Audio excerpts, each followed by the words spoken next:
Lower middle class है उनके लिए तो ये बहुत बड़ी बात है कि क्या कहते हैं 45 to 60,000 पे करना, उसके बाद अगर पेपर लीक हो जाए तो जो अमाउंट पे किया है वो नॉन रिफंडेबल है। अच्छा, तो आपको क्या कहते हैं दोबारा पे करना पड़ेगा, एग्ज़ाम भी लीक हो गया, आपका साल भी बर्बाद हो, सब कुछ ज़्यादा हो। तो गवर्नमेंट मतलब इनका फ़ायदा हो जाता अगर पेपर लीक हो जाए तो। ये उनका बहुत फ़ायदा है, उसमें इन्हीं का फ़ायदा है क्योंकि जो स्टूडेंट्स हैं वो पास आउट नहीं हुए और एक्स्ट्रा पिछले ईयर के बैच के स्टूडेंट रहेंगे और जो नए आ रहे हैं वो भी पढ़ेंगे कोचिंग।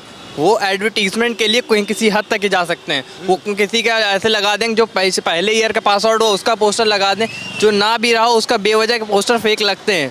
टीचर्स और कंजेनम क्वेश्चन को अलग अलग अपने डिबेट करनी चाहिए, लेकिन स्टूडेंट्स को बीच में इन्वॉल्व नहीं करना चाहिए। रूल्स और रेगुलेशन, अगर कोई पेपर लीक होता है तो उसमें फीस में रिडक्शन और क्या कहते हैं जो पोस्टर जो फेक पोस्टर्स लगते हैं इसके खिलाफ कार्रवाई। अब ये देखिए जो आपके बुक सेलर होते हैं हर जगह तो कमीशन फिट हो रखा है कि वहीं से आपको परचेज, ये कोई बाउंडेशन तो होनी नहीं चाहिए, लेकिन अब ठीक है सबका अपना एक दूसरे से टाई अप लगनी चाहिए कोचिंग माफिया। 100% प्रोटेस्ट कराते हैं और एक डिस्ट्रप्शन क्रिएट करना चाहते हैं सोसाइटी में, राइट, कि एक कोचिंग माफिया अलग रन हो रहा है, स्कूल पे ध्यान नहीं जा रहा है, गवर्नमेंट क्या कर रही है उसके अगेंस्ट और माहौल बनाया जा रहा है, जानवरों की तरह ट्रीट हो रहे हैं। जैसे भेड़ बकरी को एक वाड़े में हम शेफर्ड को बंद कर देते हैं ना, उस तरीके से तो बदलना चाहिए ये सब। तो लगाम लगनी चाहिए, कुछ नियम बनने चाहिए इन कोचिंग माफियाओं पे भी। सख्त नियम बनने चाहिए और सरकार को डायरेक्टली इन चीज़ों पे देखना चाहिए क्योंकि ये भविष्य हैं हमारे देश का। नमस्कार, इस समय हम मौजूद हैं उत्तर प्रदेश की राजधानी लखनऊ के हजरतगंज में और ये पूरा जो इलाका है ये कोचिंग इंस्टीट्यूटों से भरा पड़ा है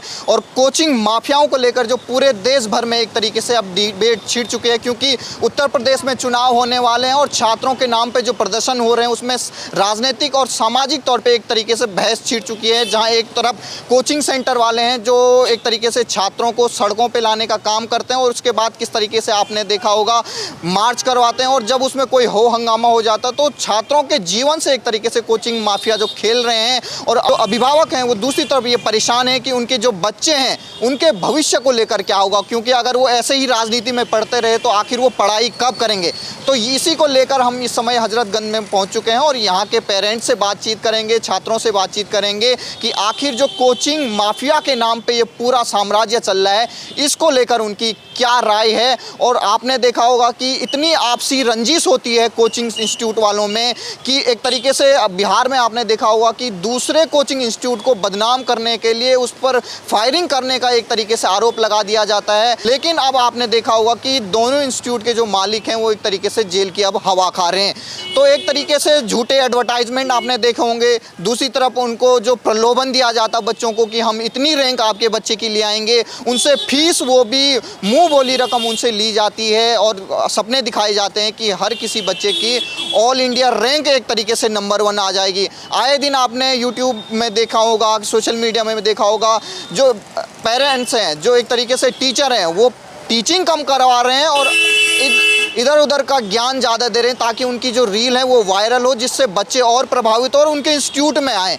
तो जो ये खेल चल रहा है इस पर अभिभावकों का क्या कहना है, उनके बच्चों की जो पढ़ाई पर एक तरीके से प्रभावित हो रही है छात्र आंदोलन की वजह से, उस पर क्या कहना, हम आपको उन्हीं से सुनाते हैं कि उनकी क्या राय है कोचिंग माफिया पर। पढ़ाई करते हैं आप? जी। क्या पढ़ते हैं? बीटेक सीएस कर रहा हूँ अभी मैं तो। जी। जी। तो आपने भी एक तरीके से कोचिंग सेंटरों के काफ़ी धक्के खाए होंगे। मैं जब पहले नीट के लिए ट्राई कर रहा, पहले जब जेईई के लिए ट्राई कर रहा तो मैंने कोचिंग के लिए ट्राई किया था, लेकिन वो फीस ज़्यादा बता रहे तो मेरा ईयर फीस बता रहे थे 45 to around 60,000 पर ईयर। और एक मिडिल क्लास के लिए एक तरीके से बहुत बड़ी मुश्किल होती है, इतना पैसा इकट्ठा लोन लेना पड़ता है। जी, जो क्या कहते हैं लोअर मिडिल क्लास है उनके लिए तो ये बहुत बड़ी बात है कि क्या कहते हैं 45 to 60,000 पे करना, उसके बाद अगर पेपर लीक हो जाए तो जो अमाउंट पे किया है वो नॉन रिफंडेबल है। अच्छा, तो आपको क्या कहते हैं दोबारा पे करना पड़ेगा, एग्ज़ाम भी लीक हो गया, आपका साल भी बर्बाद हो, सब कुछ ज़्यादा हो। तो गवर्नमेंट मतलब इनका फ़ायदा हो जाता अगर पेपर लीक हो जाए तो। ये उनका बहुत फ़ायदा है, उसमें इन्हीं का फ़ायदा है क्योंकि जो स्टूडेंट्स हैं वो पास आउट नहीं हुए और एक्स्ट्रा पिछले ईयर के बैच के स्टूडेंट रहेंगे और जो नए आ रहे हैं वो भी पढ़ेंगे कोचिंग उसी बैच में और स्टूडेंट बच्चों से पैसा दोबारा कमाने की स्कीम है पूरी। उन बच्चों से पैसा दोबारा लिया जाएगा और जो दोबारा बच्चे आएंगे, नए बच्चे आएंगे, वो भी आएंगे उसी से कोचिंग में पढ़ेंगे। हाँ, अभी तो हम देखते हैं जैसे पेपर लीक होता तो कई कोचिंग सेंटर ही इसमें शामिल होते हैं, अपने बच्चों का रैंकिंग बढ़ाने के चक्कर में कोचिंग खुद माफिया गिरी करते हैं। वो एडवर्टीजमेंट के लिए कोई किसी हद तक ही जा सकते हैं। वो किसी का ऐसे लगा देंगे जो पैसे पहले ईयर का पास आउट हो उसका पोस्टर लगा दें, जो ना भी रहा हो उसका बेवजह के पोस्टर फेक लगते हैं। और क्या कहते हैं, ये गवर्नमेंट को रूल और रेगुलेशन ऐड करने चाहिए, जैसे किसी पेपर लीक के टाइम पे फीस क्या कहते हैं 50% ऑफ या 60% ऑफ कम से कम होनी ही चाहिए। अभी हम देख रहे हैं कि जैसे जैसे चुनाव आ रहा है उत्तर प्रदेश में, कुछ कोचिंग सेंटर वाले, आपने प्रयागराज में देखा होगा, बच्चों को भड़का के सड़क पर ले आते हैं। अगर कोई लाठीचार्ज हो जाए, मुकदमा हो जाए तो बच्चों का तो भविष्य खत्म हो जाता है। जी, अगर उनके ऊपर कोई कानूनी केस हो जाए तो वो क्या पहले ही का फीस के लिए परेशान हो रहे हैं, ऊपर से उसके लिए भी परेशान होंगे। तो चाहते हैं इन कोचिंग माफियाओं पे एक तरीके से कार्रवाई हो। मैं इनसे चाहता हूँ जो फीस के लिए रूल्स इम्प्लीमेंट हो और ये पढ़ाई के अलावा किसी और टॉपिक पे बच्चों को ना लेके जाए। आपने देखा होगा पढ़ाई कम करवाते हैं आजकल के टीचर जो ऑनलाइन में होते हैं, और एक दूसरे की पॉलिटिक्स पे किसी के अंट संट बयान देते हैं। कहीं अंजना ओम कश्यप ने कोचिंग माफियाओं पे बोला तो उनको कोई बोला ऐसी समय रहने वाली गाली भर देंगे कमेंट में। टीचर्स और अंजना ओम कश्यप को अलग अलग अपने डिबेट करनी चाहिए, लेकिन स्टूडेंट्स को बीच में इन्वॉल्व नहीं करना चाहिए। एज इन क्लास चलते हैं, क्लास में बताना चाहिए, पढ़ाना चाहिए। तो चाहते हैं कि इन पे लगाम लगाए कोचिंग माफियाओं पे। जी बिल्कुल। आपने देखा होगा कई बच्चा एक रैंक पाता है तो हर इंस्टीट्यूट वाले उसी की फोटो छाप देते हैं, ये हमारे वहाँ से पढ़ा हुआ है। ये बहुत गलत बात है। ये क्या कहते हैं, हमारे जो पेरेंट्स होते हैं इस बात पे बहुत बिलीव करते हैं। हाँ। और ये सब बात कि बिल्कुल ही बंद होनी चाहिए एकदम। और जब एक तरीके से रैंकिंग नहीं आ पाती है तो बच्चों पे दबाव डालते हैं कोचिंग वाले।